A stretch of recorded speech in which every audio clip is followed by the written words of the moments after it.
And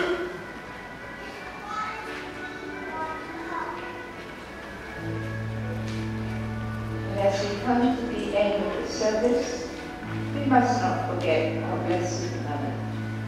I think you all know the hymn, "O Come to the Throne of Grace." So let's sing it and know that God is now looking at our Blessed Mother, and she is happy to receive her Son.